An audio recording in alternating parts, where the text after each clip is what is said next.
Hello everyone.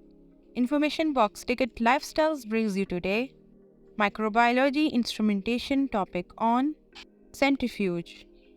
But before starting this video, don't forget to like this video, subscribe to my channel and press the bell icon button. Let's see the table of content of our today's topic. We will learn about its principle, parts, types of centrifugation techniques and types of centrifuges, centrifuge operating procedure, applications, advantages, limitations, precautions, and few examples of centrifuge. Let's begin with the introduction of centrifugation.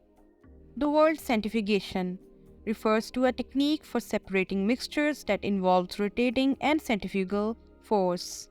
Particles can be separated by spinning based on a variety of factors, such as size, form, density, and viscosity.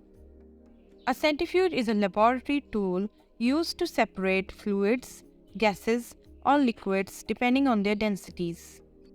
British military engineer Benjamin Robbins came up with the concept for the first centrifuge when he created a gadget that resembled an arm spinning around an axis to measure drag on objects.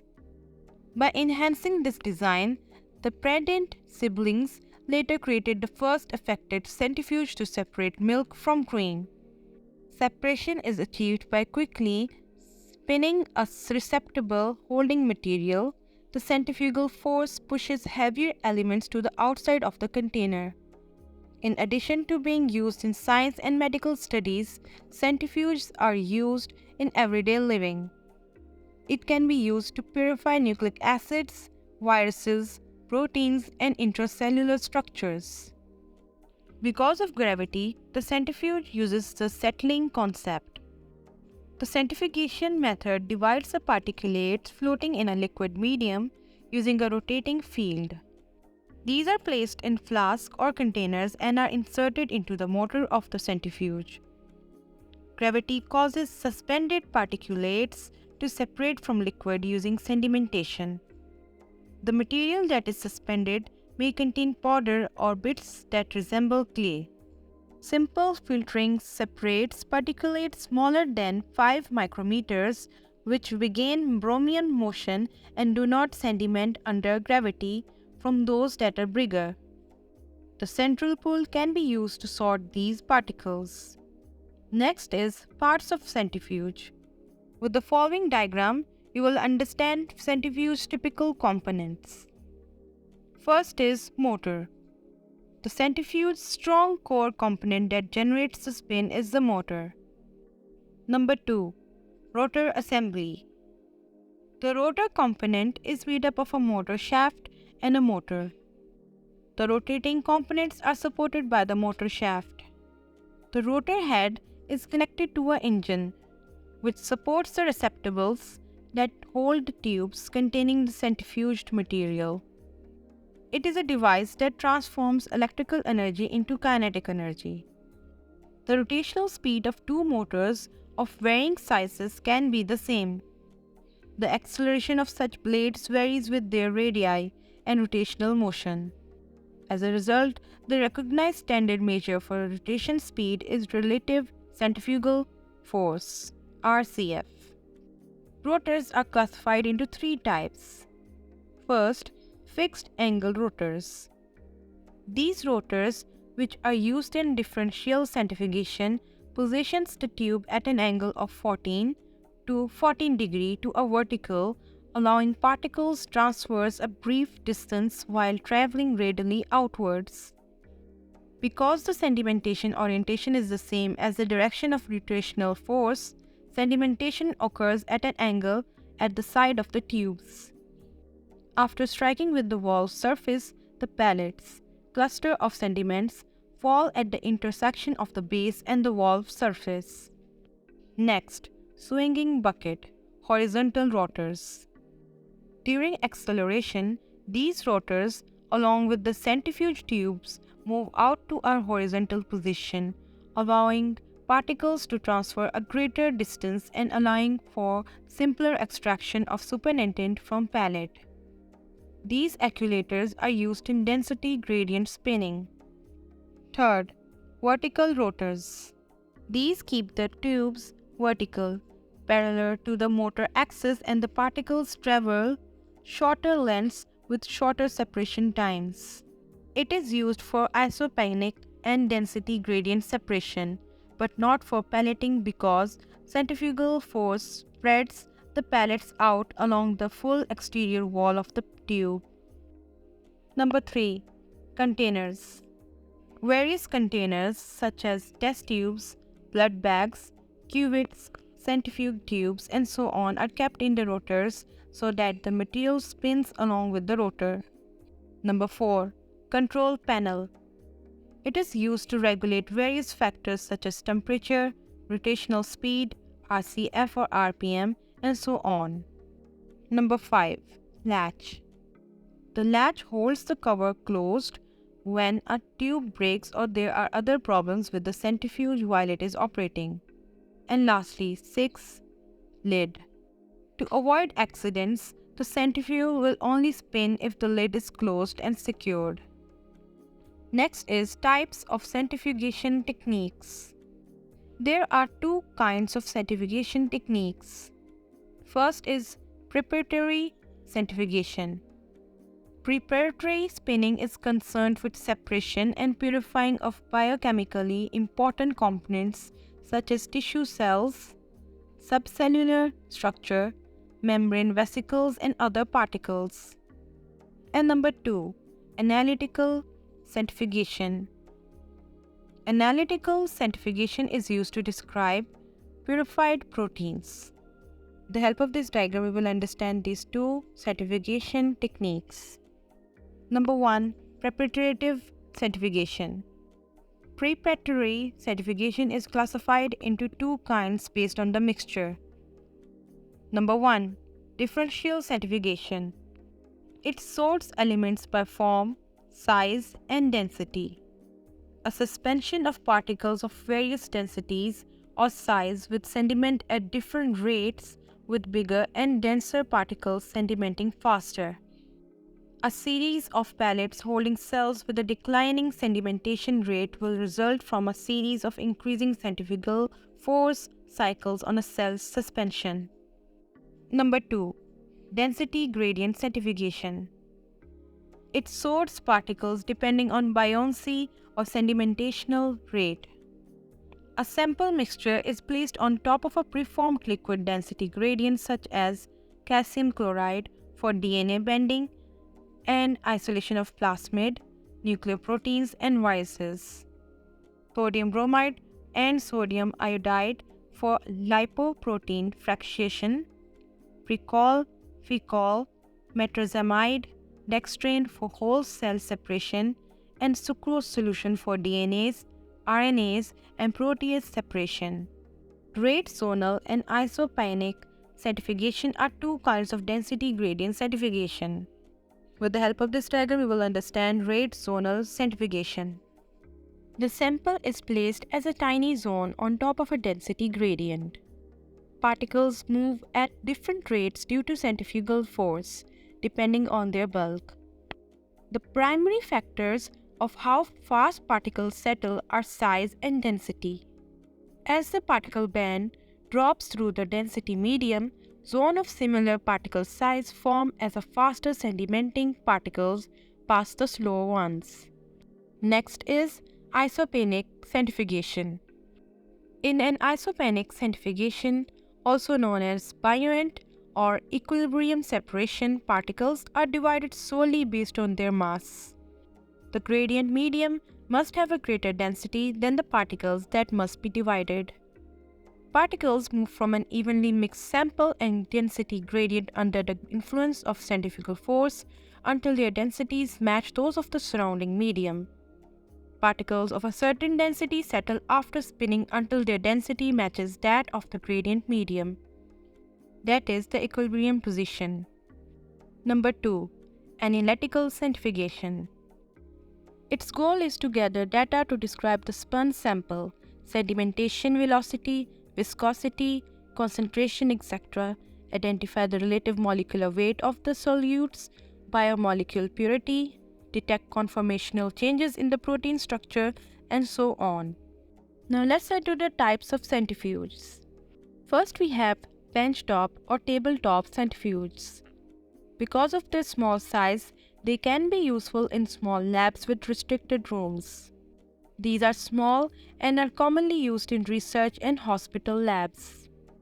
A tabletop centrifuge includes a lid that conceals the equipment used to operate the centrifuge as well as the rotor with the racks for test tubes. Then comes the gas centrifuges. These are used to sort molecules according to their masses and vapors according to their isotopes.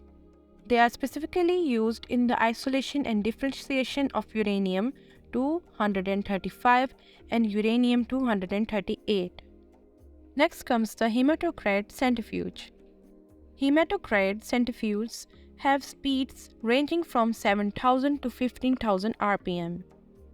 These are used to determine the volume-based erythrocytes proportion in blood.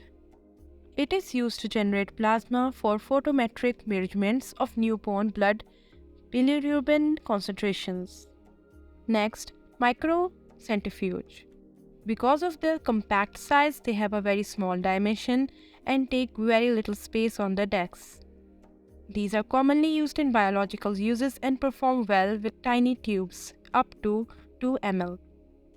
These are used to microfilter tiny quantities of aqueous samples as well as to contain pelleted nucleic acids, proteins from solutions, and other substances. Then, refrigerated centrifuges. These centrifuges operate at maximum speed while maintaining a steady temperature. Because of its temperature ranging from -20 to 40 degrees Celsius, it is used to examine DNA, RNA, PCR, and antibodies. They are commonly used to rapidly gather sedimenting materials such as yeast cells, chloroplasts, and others. Then, high-speed centrifuges. A high-speed centrifuge is a form of centrifuge that can spin at speeds varying from 15,000 to 30,000 revolutions per minute. For the critical analysis of fragile biological molecules, high-speed centrifuges contain a mechanism that regulates both the temperature and the speed of the operation. There are 3 types of rotors used in these centrifuges: set angle, rotating bucket, and vertical. Next, lower speed centrifuges. These are commonly used in labs for regular particle sorting at speeds ranging from 4,000 to 5,000 rpm. Temperature control is rare and they are frequently used at ambient temperature. Swinging bucket and fixed angle rotor centrifuges are used in these machines. Second last, continuous flow centrifuge. It allows for the spinning of huge amounts of materials without affecting sedimentation rates. They also have larger capacities, which save times by removing the need to frequently load and discharge the material as is required with conventional centrifuges. And lastly, ultracentrifuge. The ultracentrifuge is a highly developed and complex centrifuge that can rapidly separate tiny molecules that ordinary centrifuge cannot. Rotor rates in ultracentrifuge can vary from 60,000 to 1,50,000 rpm. They are larger and process samples in groups or as continuous flow devices. There are 2 types of ultracentrifuge. Number 1, preparative ultracentrifuge. These are centrifuges that uses centrifugation to extract and sort particles within an investigation. The contents of the containers are inspected after the centrifugation process when a cycle is made for an ultracentrifuge, as opposed to the centrifuge for analysis, which examines during the centrifugation. Number 2, analytical ultracentrifuges. Analytical ultracentrifuge are ultracentrifuges that are used to analyze various particulates within a material. It is used to conduct a chemical analysis of proteins in a solution. These are outfitted with sensing devices that monitor the spin and movement of the components in real time, allowing the sedimentation coefficient to be calculated. Now let's learn the procedure of centrifuge. Number 1. Inspect the centrifuge to ensure it is in good working order, is not damaged, and can move freely. Number 2. After selecting the appropriate centrifuge tubes or receptacles, inspect them for blemishes or fractures. Any damaged or faulty tubes or receptacles should be destroyed. Number 3. Fill the tubes with your chosen liquid. Never fill cylinders or receptacles more than halfway. Number 4. Ensure that the centrifuge tubes are balanced. Measure each tube individually on a scale to ensure that the weights are identical. Avoid relying entirely on the loudness to balance. This is particularly true for solutions having a variety of sample kinds or concentrations. Number 5. Firm screw the spinning tubes covers on. Number 6. Make sure the centrifuge tubes exterior are dry and spotless before placing them. Number 7. Keeping the centrifuge cylinders level. Number 8. Close the cover. Make sure the cover fits snugly. Number 9. Set the run and duration and pace. Number 10. Do not abandon the centrifuge when it looks to be running and at maximum speed. Examine the area for any odd vibrations or sounds. 11. If you hear an unusual noise or sense intense shaking, turn off the centrifuge and extract the sample.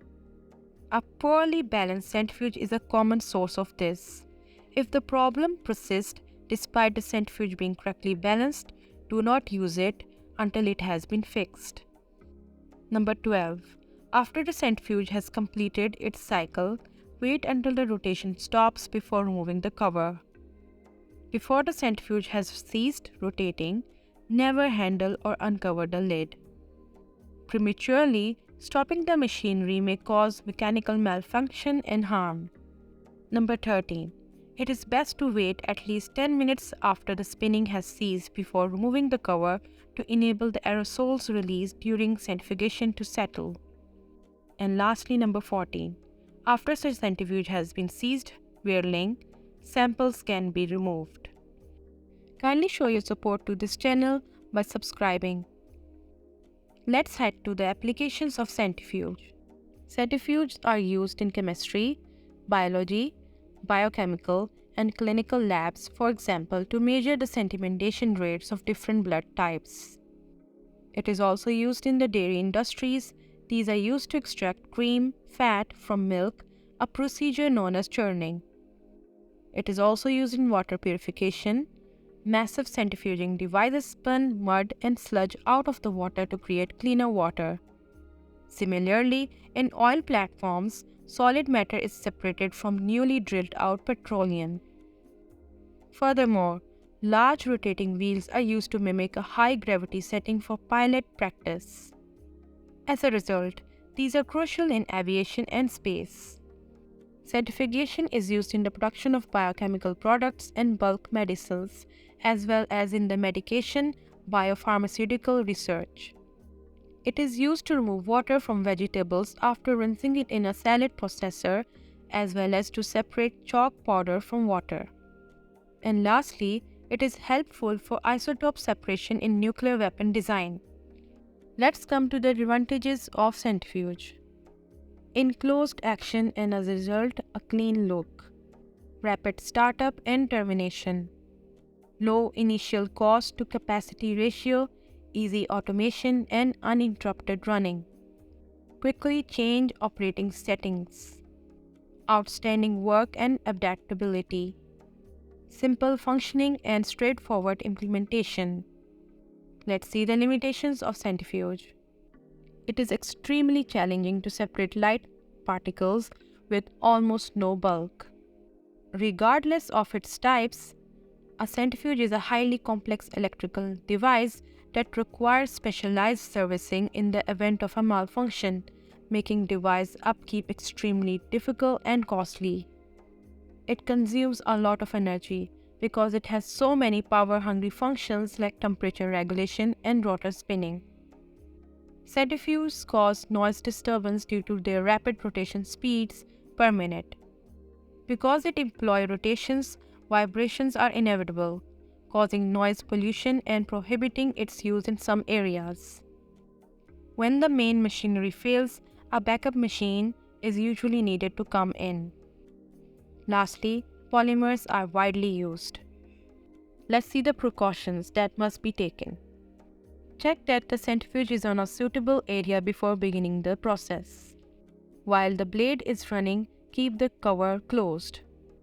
Unplug the centrifuge if it moves or rattles. Before using the tubes, ensure that they are compatible with the applications and the parameters. The tubes used in the centrifuge should be in a matched group. To weight tube evenly, balance adjacent and opposing loads should be used. To equalize the pipelines, use mass rather than volume. Now let's see the examples of some centrifuge. Laboratory centrifuge MC 20000 Medline Scientific. The RCF number is displayed immediately. Microprocessor control, brushless motor, and widescreen digital monitor indicate speed, time, temperature, and other information. Electronic door locks, imbalance or overspeed and overtemperature warnings are all built-in safety features. Next, analytical centrifuge, Centramex 380R. The dual centrifuge Centramex 380R facilitates numerous common operations in research and analysis labs. Two common uses are creating nanoparticles in sealed, sterilized containers and combining heavy or difficult to mix components. When compared to standard lab shakers, the noise level during the procedure is negligible.